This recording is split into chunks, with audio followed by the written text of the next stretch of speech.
Isang mapagpalang araw muli sa inyong lahat. So, nandito na naman po ako, James De La Rosa from H&H Real Estate Marketing, na magbibigay ulit ng panibagong house tour dito sa isa sa project namin dito sa The Grand Park Place. So, meron na naman kaming bagong unit na ito, ready for occupancy. Ito po ay single attached house and lot. So, 2-story single attached. Meron tong 3 bedrooms. Meron din tong 4 toilet and bath. Meron tayong maid's room sa baba with a sariling toilet and bath. At saka meron tayong 2 carport. Yung lot area nito ay 150 square meter at ang floor area nito ay 200.58 square meter. Bakit nga ba ulit maganda ang The Grand Park Place? Kasi napakalapit nito sa lahat. Along Aguinaldo Highway lang at kumpleto yung amenities natin dito. Itong subdivision na to is exclusive subdivision. 24-hour security at talaga masasabi natin na napakahigpit ng security natin dito sa loob na to. At syempre, dahil ito exclusive subdivision, meron tayong mga amenities dito tulad ng clubhouse, swimming pool, basketball court, at alam nyo ba na pinakamalapit dito ay yung Imus Doctors Hospital. Diyan lang yan sa may harap ng entrance gate natin, yung pinaka main entrance gate. At yung mga malalapit na mga school dito sa area na to, kung kayo naghahanap talaga ng mga house and lot na malapit, no, lalo sa mga schools natin like yung Academia Primera, Unida Christian School, Southern Philippine School, at yung Lasal, no, malapit din dito. Yung mga commercial naman na malapit dito like dito yung SM Hypermart, sa labas lang din yan, yung SNR, Robinsons Imus, and yung Central, no, Central Mall na nandito lang yun sa may Salitran, sa may tapos meron din tayo dito sa may Daang Hari, yung District Mall. So sobrang ganda nung location nung project natin dito. So katulad ng mga nauna naming mga hinouse tour dito sa loob ng The Grand Park Place, so another new unit na naman na ino-offer natin dito sa loob. Samahan nyo ako at mag-house tour tayong muli para maipakita natin yung ganda ng bagong unit natin dito sa The Grand Park Place. Tara, let's go!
Yun, tulad ng mga nauna nating hinouse tour dito sa loob ng The Grand Park Place. Siyempre, lahat ng mga unit natin is ready for occupancy na. Ayan, makikita nyo, meron na siyang kasamang gate, no? And yung lagi nating pinapakita, no, sa ating mga house tour vlog, yung itong ating vintage na mailbox. Ayan. At ready na rin tayo na naka-install na rin yung ating doorbell. Ayan, so sabi nga, ang turnover nito is August 30, talagang 100% na tapos na to. Ayan. So, mapapansin nyo, meron na tayo dito naka-installed na ilaw. Tara, samahan nyo ako at tingnan natin yung loob. Ayan, bago tayo pumasok sa loob, ikutin muna natin yung paligid nitong house na to. So, dito sa aking harapan, meron tayo ditong mini pocket garden dito sa aking kaliwa. Yan, yung mga mahilig na magplantitos-plantitas.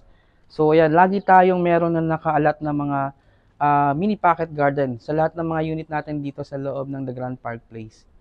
Ayan, at syempre, meron tayo ditong dalawang carport.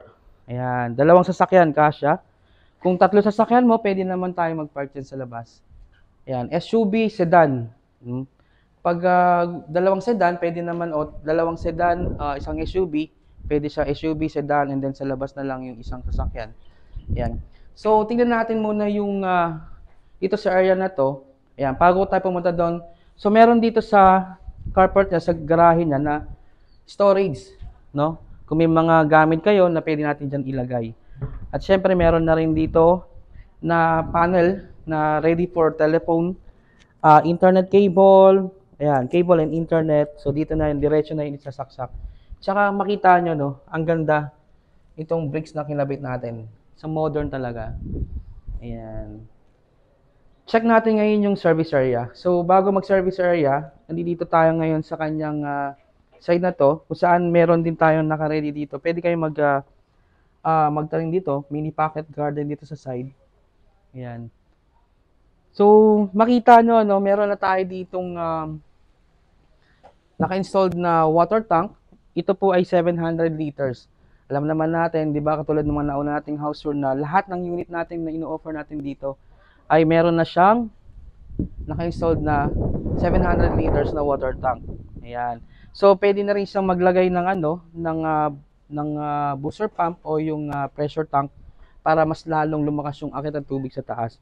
Siyempre, alam naman natin, sometimes minsan nagkakaroon ng shortage sa water, pero at least, di ba, ready na tayo na hindi tayo mangangamba na meron tayong stock na water. So, itong way na to is papunta doon sa service area. Tara. Yan, ito ngayon yung kanyang service area. Kung gusto mo din na gawin tong extension ng inyong dirty kitchen, kung ayaw mo na magluto dun sa loob, pwede naman din dito. So, this area is, ito yung pinaka-propose na for washing machine, yung laundry area. So, dito siya, itatap na lang siya dito. Meron na rin tayo dito mga electrical outlet, no? Ayan, power outlet. Yan, dalawa yung ating power outlet dito. Okay, so itong door na to is papunta yan dun sa loob, dun sa ating kitchen and dining area. So yan, pero mamaya natin siya papasukin. Yan.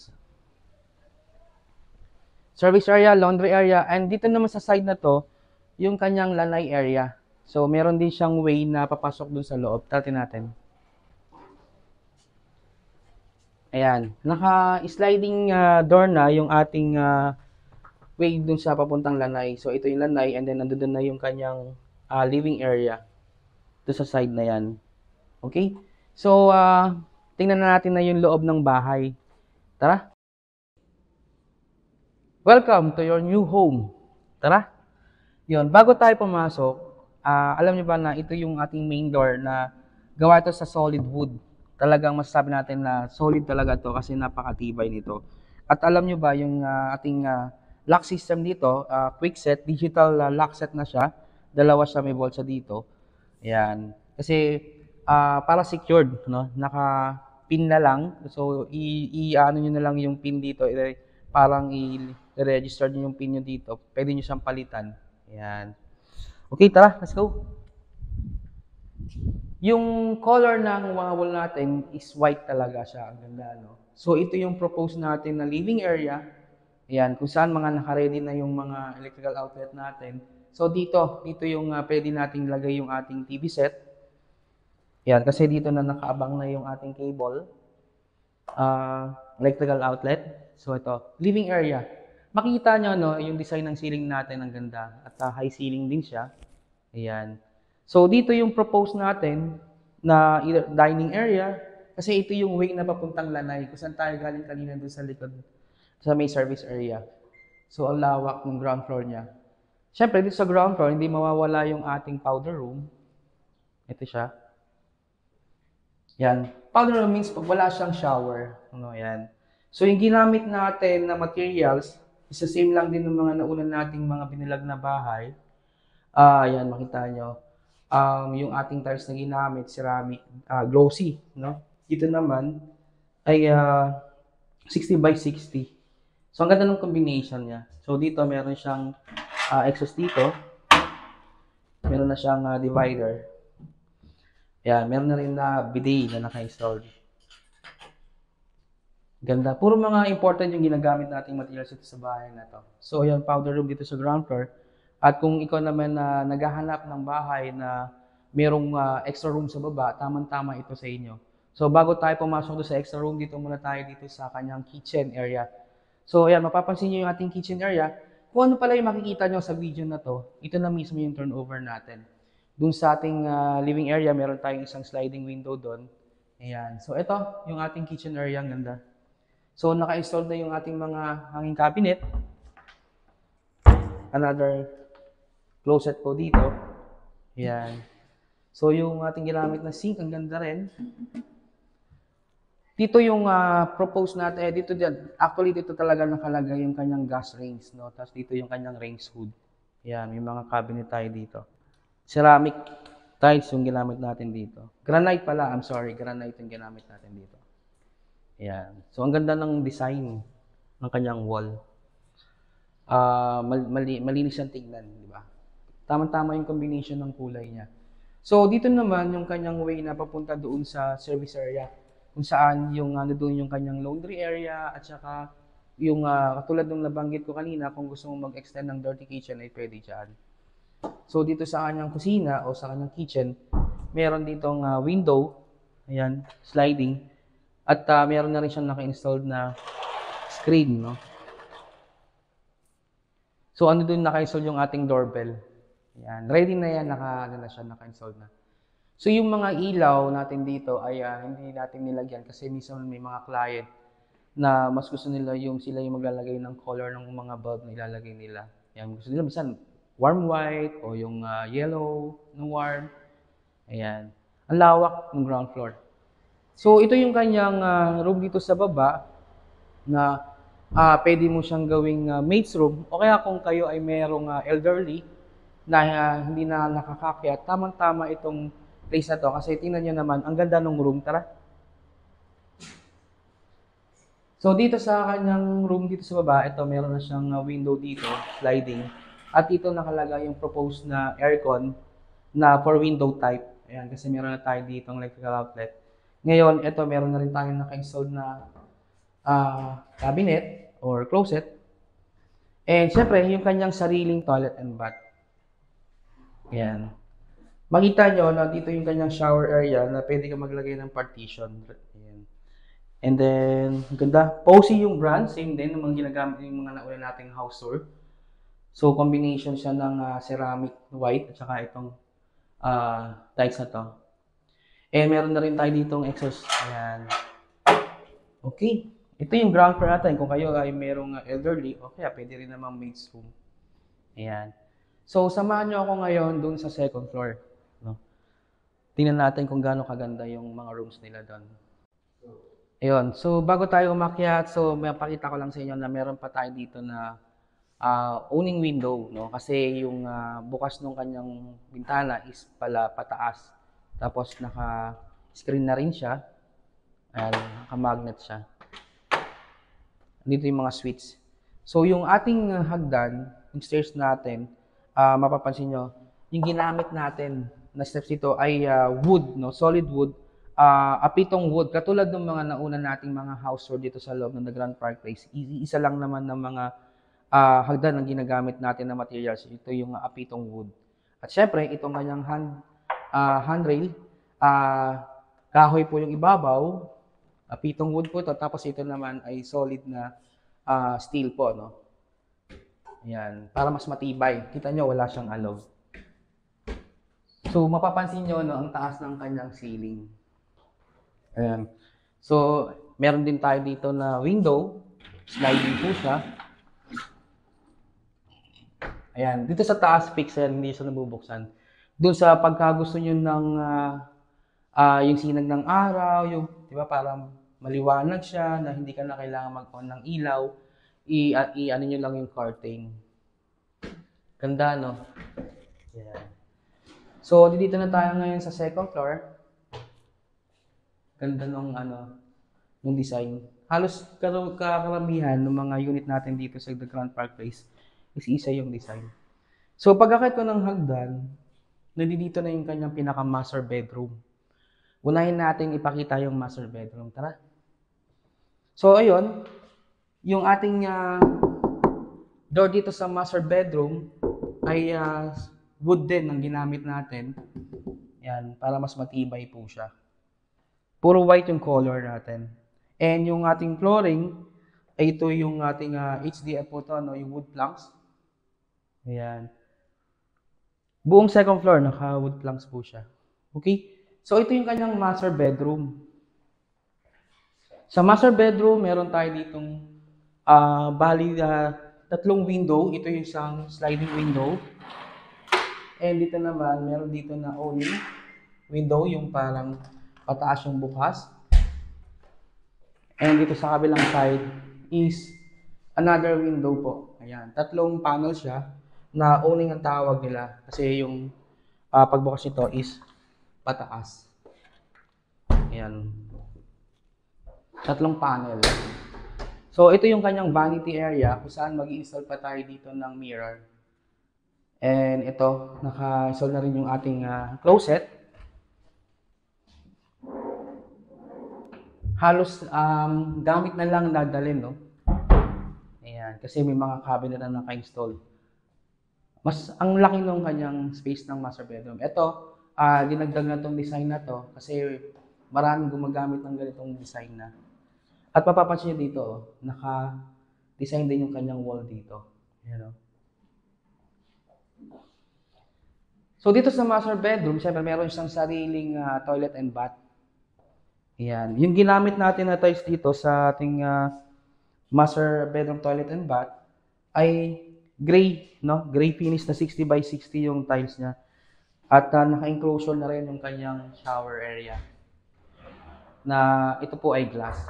Ayan. Katulad ng mga nauna nating mga video. Ayan. Para hindi siya takaw space. Yung pag-open niya is ganyan. Yan. Ceramic din, yung ginamit nating tiles ito, yung glossy. And yung mga brand ng ating mga materials ito, like ito, Cool. And meron na rin tayo ditong bathtub. Karaniwan talaga ng mga unit natin dito sa The Grand Park Place is meron talagang naka-install na bathtub. Ngayon kung ayaw nyo naman po ng bathtub, kasi natatanggal naman po ito. Yan, Posy brand. So ang ganda nung combination din ng color niya. Napakalamig sa mata. So, meron tayo ditong sliding na window. At meron na rin siyang, kasama na rin yung screen yung naka-install dito. Ang ganda din ng kanyang enclosure. Hindi siya kakalawangan kasi aluminum. Okay? So, ngayon, dun na tayo ngayon sa kanyang dalawang room, no? Yung bedroom 1 and bedroom 2. So, pag-akit ko ng hagdan, ang master natin nandito sa kanan, yung dalawang room nandito sa kaliwa. Dahil yung ating dalawang room, wala siyang sariling toilet and bath, nasa common area yung kanyang toilet and bath para doon sa dalawang room. So, ito yung kanyang common area na toilet and bath. So, yung mga brand din, like yan, Posy pa rin tayo, ceramic tiles ito. Ito yung combination ng white and light brown. No, ang ganda. Tapos yung kanyang shower na naka-enclose na rin sa glass type enclosure. Tapos meron tayo ditong awning. Ayan. So, pag gusto nyo ng exhaust, open nyo lang siya. Ganda. So, ito yung nasa common area na toilet and bath. Kasi ito yung dalawang room niya, bedroom 1 and bedroom 2. Una natin to sa kanan ko, ito yung bedroom 1. Dahil wala ito sariling toilet and bath, nandito yung kanyang toilet and bath sa common area. Tara, tingnan natin yung itong bedroom 1. Ganun din yung ating door. Wood din po siya. Yung floorings na same lang nung nasa labas. Yan, malaki din yung space ng bedroom 1 niya. Meron siyang dalawang window, ito isang sliding at isang awning dito. Ayan. Meron na rin tayo naka-install na cabinet o closet at vanity area. So, yan. Dadagdag na lang tayo ng mirror dito. So, dito yung propose natin na yung TV, no? Okay, pwede kayo maglagay ng console kasi nandito na nakaabang yung kanyang electrical power outlet and yung kanyang cable. Ayan, ganda. Ang taas ng ceiling, no? Okay, so dun tayo sa kabilang room naman, yung bedroom number 2. Ito ngayon yung bedroom number 2 natin. So, hindi naman siya magkatapat na pinto. Ito ngayon yung door na ginamit. Same lang din ng mga door ng other room natin. So, yung color, talagang yung kulay is white color yung ating wall. So, dito sa bedroom 2, meron din siyang dalawang window. Ito yung isang window niya, sliding, na meron na rin kasamang screen. At dito yung kanyang proposed na aircon na window type. Yeah, so nakaabang na rin yung kanyang electrical outlet dito. At ito yung kanyang owning na another window dito, yung pataas yung bukas. Ayan. So meron na rin tayong closet na naka-install. At yung vanity natin. So kulang na lang kami ng mirror. I-install pa natin yung mirror dyan.